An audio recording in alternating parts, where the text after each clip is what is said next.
আসসালামু আলাইকুম। আলহামদুলিল্লাহ, ভাইকে নিয়ে আসছিলাম ওনাকে চট্টগ্রামে মানবিক সহকারীদের প্রতিষ্ঠিত বেওয়ারিশ ফাউন্ডেশনে নিয়ে আসছি। তো ওনাকে এখানে চিকিৎসা করা হয়েছে এবং ওনার যে পায় এখানে আসলে অর্ধেকটা নেই, যেটা এতক্ষণ দেখানো যায় নাই ফেসবুকের গাইডলাইন্সের কারণে। তো এখন দেখানো যাবে। আশা করি উনি হয়তো বেঁচে যাবেন। ওনাকে দীর্ঘদিন এভাবে তো অনেক মানুষই দেখছেন। ওনাকে চাইলে কেউ আধাবেলা সময় নষ্ট করে বা 1,000 টাকা খরচা করে, আমি এখানে আসছি, আমার হয়তো আধাবেলা সময় নষ্ট হয়েছে, আমি জুমার পরে হয়তো একটু ঘুমাই নাই, আর আজকে বন্ধ ছিল আমার। আর আমার সর্বোচ্চ 1,000 টাকা খরচা হবে, বাকিটা এনারাই করবেন। এনারা এখানে মানবিক শওকত ভাই উনি নিজেও করেন না, হয়তো আমাদের 10 জনের টাকায় উনি কাজটা করে থাকেন।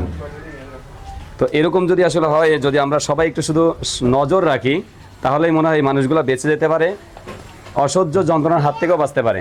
যে উনি যে কী পরিমাণ যন্ত্রণা সহ্য করছে, এটা উনি ছাড়া মনে হয় যে কেউ বুঝবে না, হয়তো আমরা বুঝবো না। ধন্যবাদ বেওয়ারিশ ফাউন্ডেশন এবং মানবিক শওকত ভাই থেকে শুরু করে যারা এখানে আছেন সবাইকে।